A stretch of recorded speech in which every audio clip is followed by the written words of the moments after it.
Well, good evening. It's good to be here again tonight. The other day when Keith reminded us to check the bulletin board, see if our names are up there, I actually did that. And somehow I still skipped my name.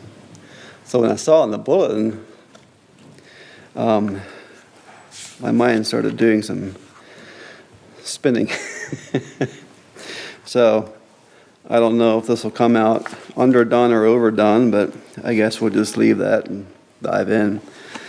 So I don't necessarily have a title. If I would entitle, I'd probably call it The Pursuit of Right Relationships.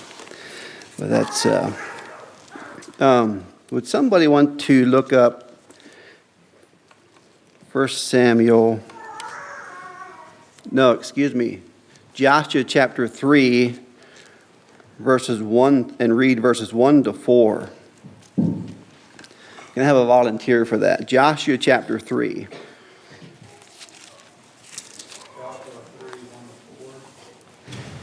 Go ahead. In the morning, and from Shittim, and came to Jordan. He and all the children of Israel had lodged there before they passed over. And it came to pass after 3 days that the officers went through the hills, and they commanded the people, saying, When ye see the ark of the covenant of the Lord your God, and the priests of Levites bearing it, then ye shall remove from your place and go after it. Yet there shall be a space between you and it, about 2,000 cubits by measure. Come not near it, that ye may know the river by which ye must go, for ye have not passed this way here before. Thank you. So, what were the people supposed to be following here?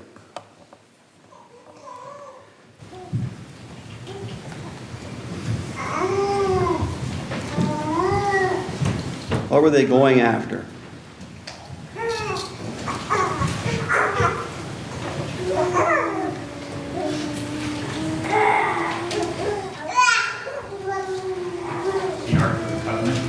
The Ark of the Covenant, correct.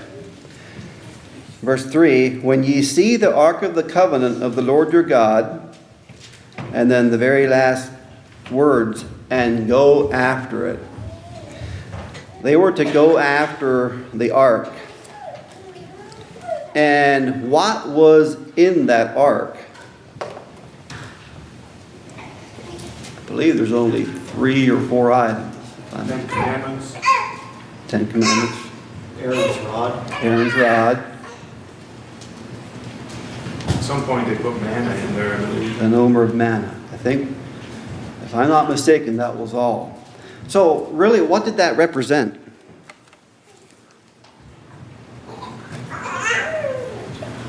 Wasn't that basically the tangible or touchable object of their religion, could you say? So that begs a question, if they were to go after that, what ark are we following? And the devotional went well with this because we can appear to be following something outwardly, and yet our heart isn't really in it. So, this begs the question, what am I going after? What is that ark that I'm following? Maybe I should reframe that question. What are some things we need to be following, we should be following? The Bible, the Word of the Lord. Okay, that's kind of broad. That's the whole thing. Can you be a little more specific?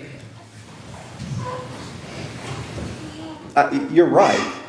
That is a correct answer. But it's a pretty broad answer. Can we narrow it down? Well, what do you do with it? You read it. You read it. Right. And This whole idea of worship really plays into this. What are we going after? To really know what we are going after, what gets my attention? What holds my interest? What am I willing to sacrifice time for? So we can say, I follow the Bible. Well, yeah, we all do. We think everybody in here would profess that they believe the Bible, but when it comes down to daily choices, are you willing to sacrifice 15 minutes of sleep in the morning so you can have a more meaningful devotions? What's in your ark? What has your attention? What are you striving for? Now, I know this isn't always possible, but sometimes we can choose to leave work a little early so I can make it to Wednesday evening prayer meeting. I know that's not always an option, but sometimes it is. What am I willing to sacrifice for? What's in that ark?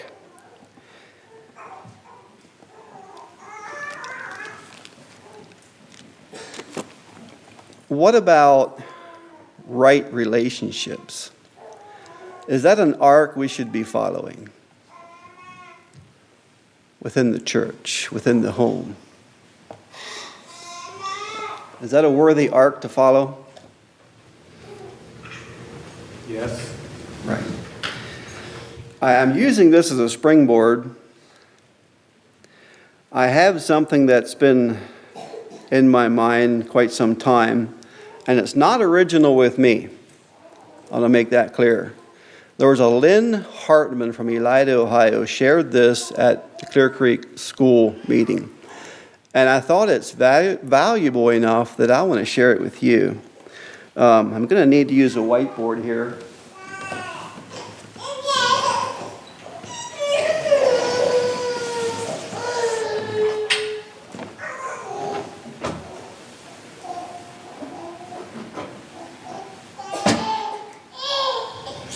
So we start with 2 lines.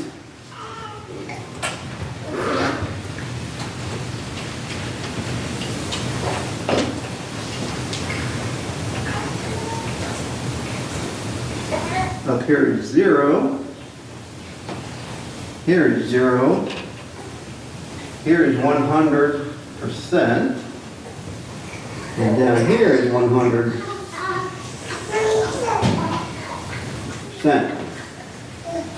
Now, I'm not going to try to pull this out of memory. This line represents love. And this line represents discipline.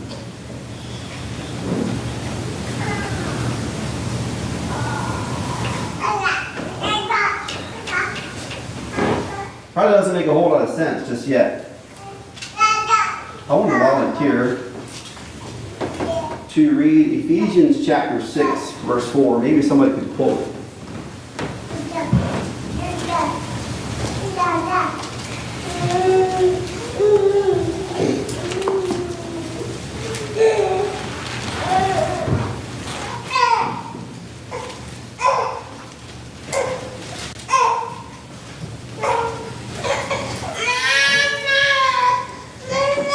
Ephesians chapter 6. 4. Go ahead.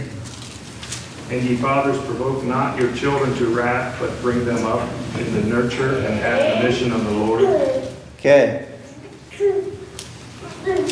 One thing to notice here is it says ye fathers specifically, but the context is given here. If we go back to chapter 5 and verse, where we are. Verse 31, for this cause shall a man leave his father and his mother, and shall be joined to his wife, and they two shall be one flesh. So this is there's 2 people at play here, even though it says fathers. So what are some ways we fathers provoke our children to wrath?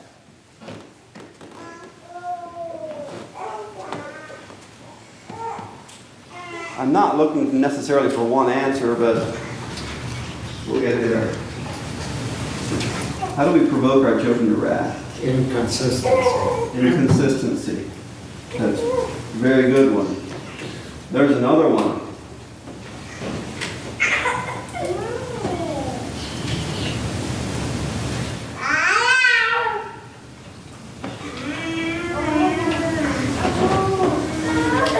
Absent.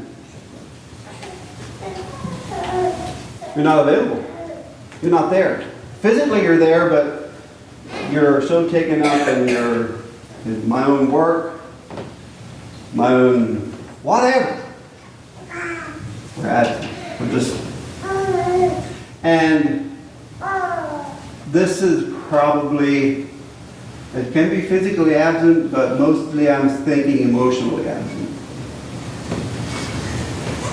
This represents both, this whole graph as we go through it, primarily speaks of parents and children.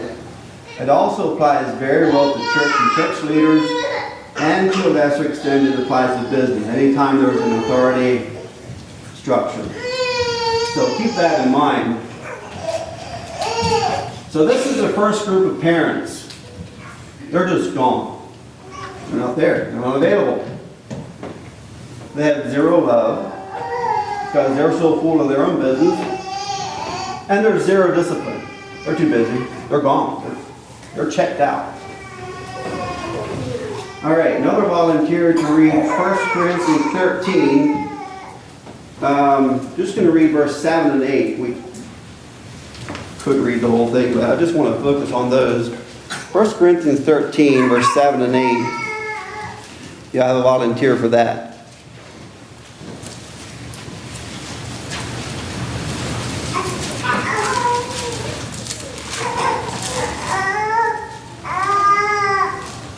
Corinthians 13, 7 and 8. Beareth all things, believeth all things, hopeth all things, endureth all things. Charity never faileth, but whether there be prophecies, they shall fail. Whether there be tongues, they shall cease. Whether there be knowledge, it shall vanish away. Okay. This is speaking of love. And this parent, church leader, employer,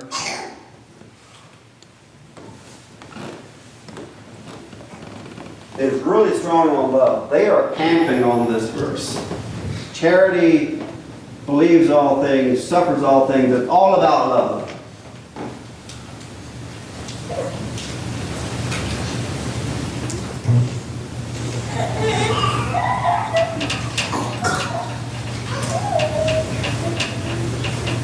I hope poor handwriting doesn't bother anybody. This leader is permissive. Love's what counts. I don't need a discipline because love will get us through. Love never fails. We believe all things. We bear all things.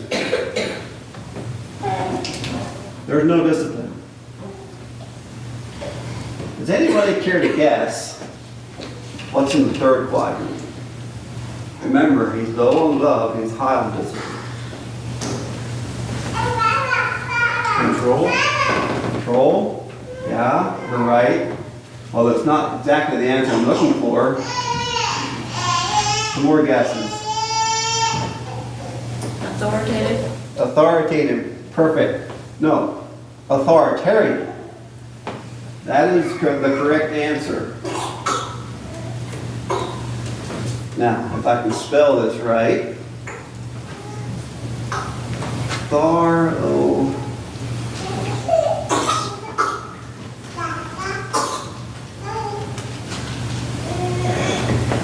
Authoritarian.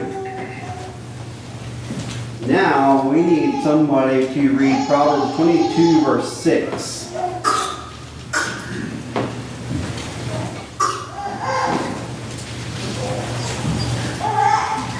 And Proverbs 19, verse 18. So Proverbs 22, verse 6. We'll have a volunteer for that. 22, verse 6. Train up a child in the way he should go, and when he is old, he will not depart from it. And Proverbs 19:18. Chasten thy son while there is hope, and let not thy soul spare for his crying. This person takes those verses and runs with them.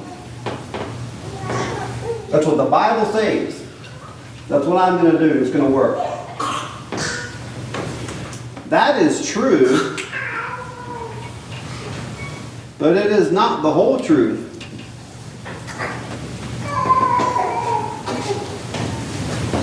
He's heavy on discipline and very, very short on love.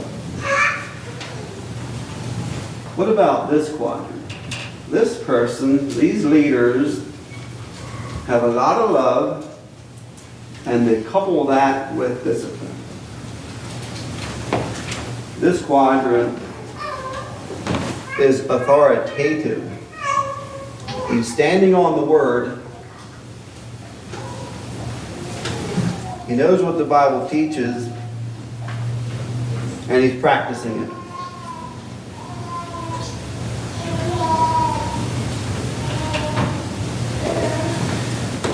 This has all of the above.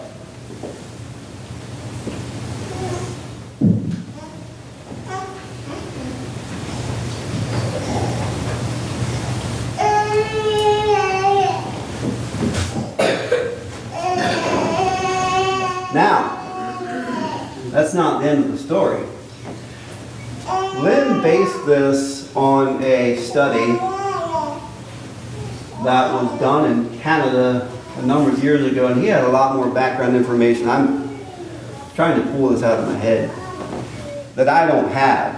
But basically they interviewed, I think it was a pretty broad study, thousands of young adults, and were to grade their parents' child training on a number of points. And that's what gave rise to this. Now, this is the parents, the leaders, in the pursuit of a right relationship. That's only half the equation. There's a response. What do you think will happen to children or employees or church members whose leaders, whose people in authority are absent? What are they going to do? They're going to get out.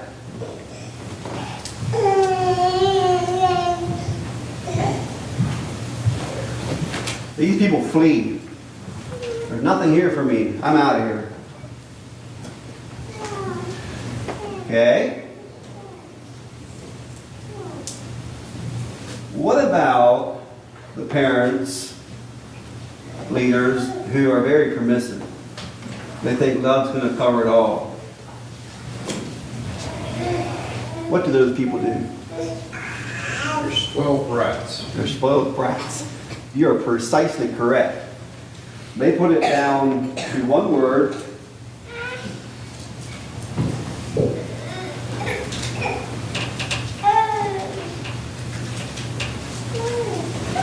They fight. What do spoiled brats do? Fight. Nobody knows who's in charge. So if the child wants to throw a tantrum to get his own way, no. Because they've never been disciplined. They've been handled whatever they wanted. That doesn't work.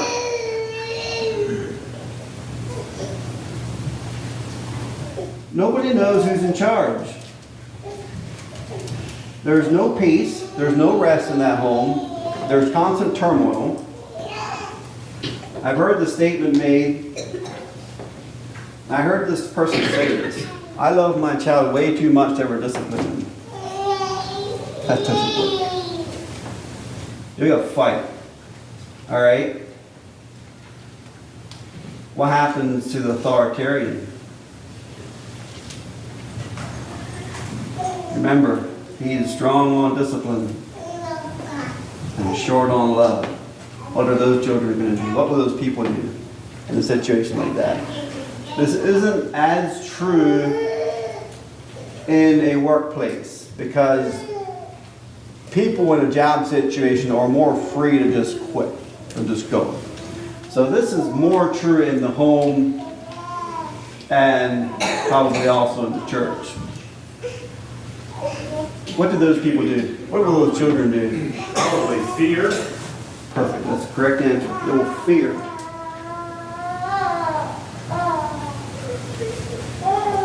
These people live in fear. And I think they also live in hatred. Somebody's very authoritative, it's like, they don't. You're correct.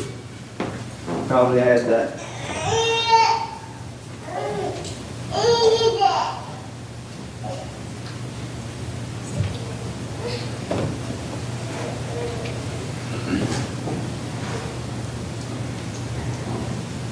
You didn't really read that. It's supposed to say hatred. Sorry, my handwriting is atrocious. We saved the best for the last. What do we find here? And nobody is here. We hope to find ourselves somewhere in this quadrant. But I don't think anybody is all the way down here. That's our aim. That's our goal. And one thing Lynn pointed out, our own self-analysis is usually not correct. If you really want to know, you're going to have to ask your children. No, I didn't. But if we have this authoritative, this person who is operating within the directives of the Scripture, they love their people, but they're not afraid to discipline them if the need arises. What do we find here? Security, Security, that's correct. respect. Respect, that's also correct. There's one other one.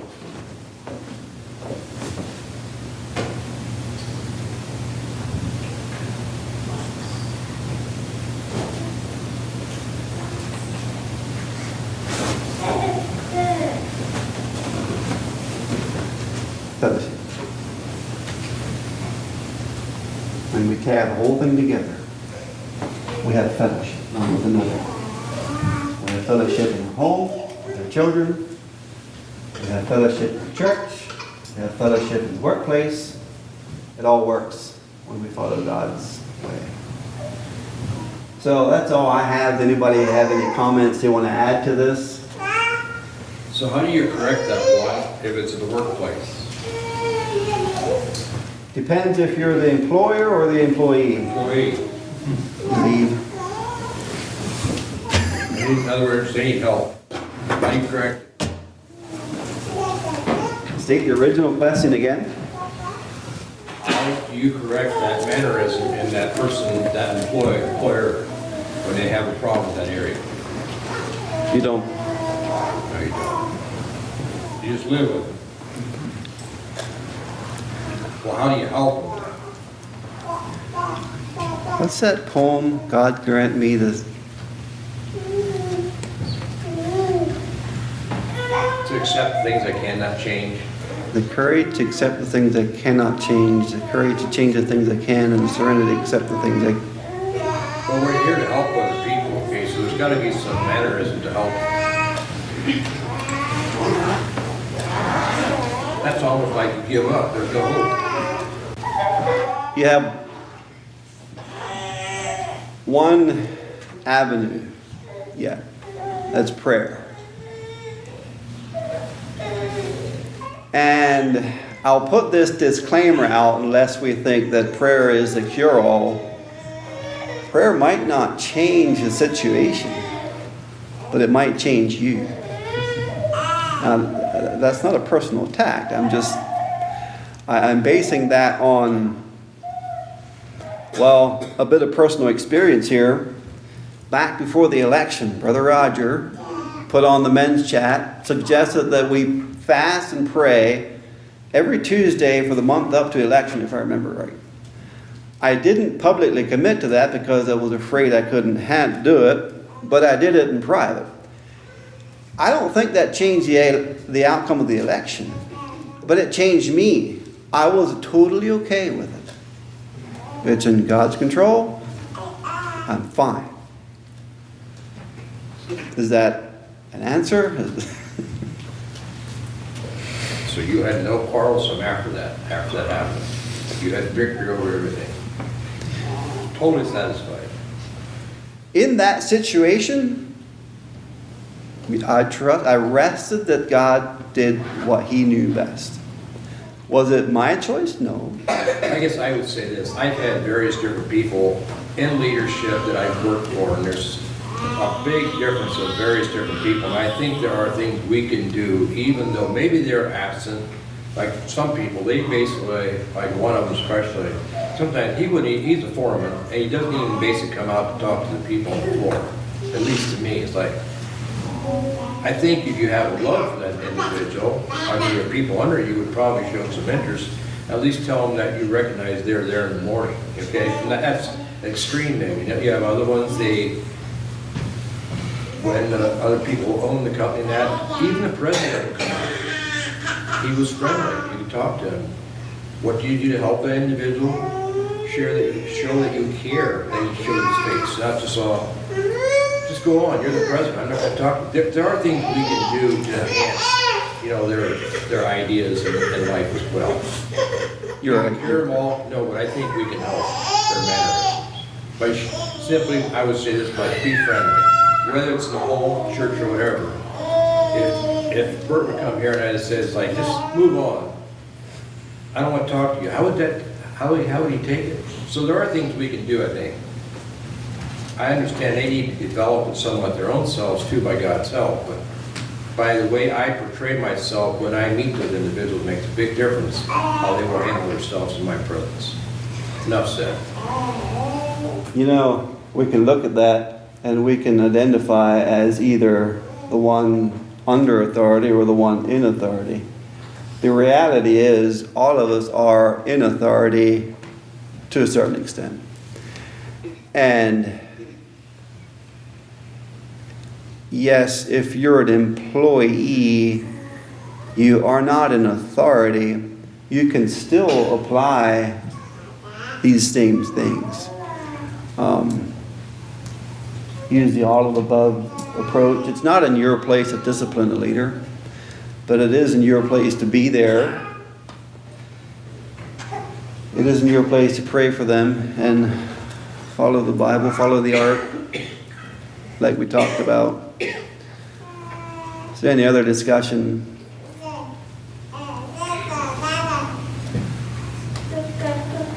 Michael, you're still here. You still want to close? You still want me to close? You want to? Okay, I'll turn it. That's all I have. I'll turn it back over to Michael.